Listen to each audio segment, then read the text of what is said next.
The Final Fantasy RPG series has never been afraid to try new things, and the 12th mainline entry is one of the biggest inflection points for the series.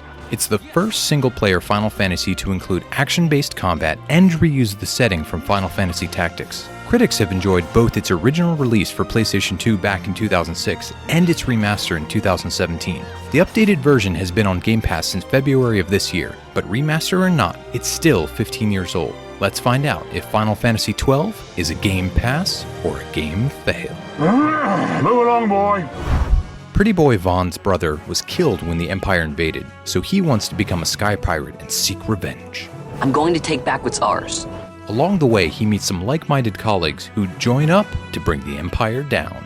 The story is grand, and there's a lot of personality to the characters and setting, but it's impossible to tell exactly where it's going with our limited playtime. It certainly gets off to a great start. Don't let them escape! If you ignore the MMORPG Final Fantasy XI, 12 is the first in the series to incorporate some semblance of real-time combat. You still choose your actions from a menu, but a character's position matters at least a little bit. The system is slow on the default setting, but one of the best parts of the remaster is that battles can be sped up well beyond the normal speed. Random encounters have been removed, and between the two, it takes quite a while to grow tired of battling the average monster. It also allows you to achieve max efficiency during boss fights.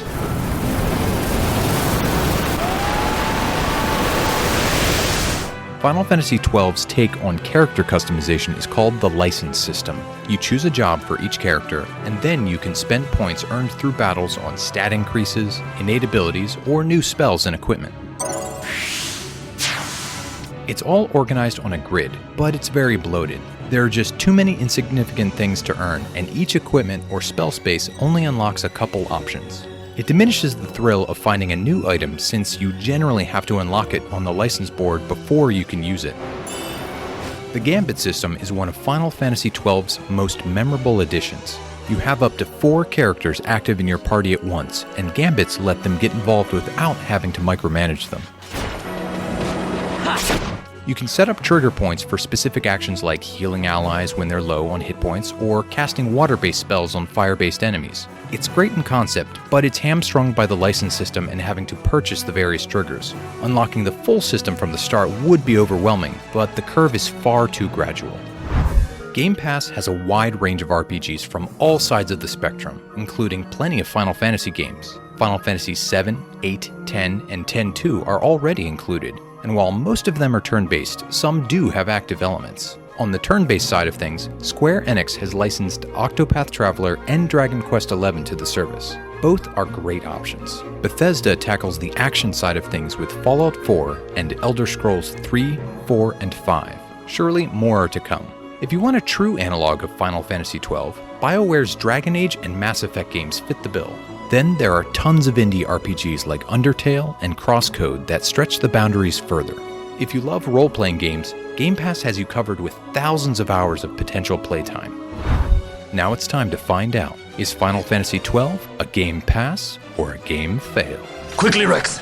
It's not easy to transition a turn-based franchise to one with more action-based combat, but you'd never know it from playing Final Fantasy XII. The story starts off very well with interesting characters, and the hybrid battle system tries new things without falling on its face. The biggest issue is that the game is inflated with nonsense. Even with the ability to speed up combat, it simply takes too long to do anything. We've put a good amount of time into the game, but it still feels like we're just getting started. It makes it difficult to make a call for the purpose of the show, especially considering how many great comps are on Game Pass. Even so, what we've experienced so far has been enough to convince us to keep playing. Final Fantasy XII gets a Game Pass. For the next episode, the randomizer selects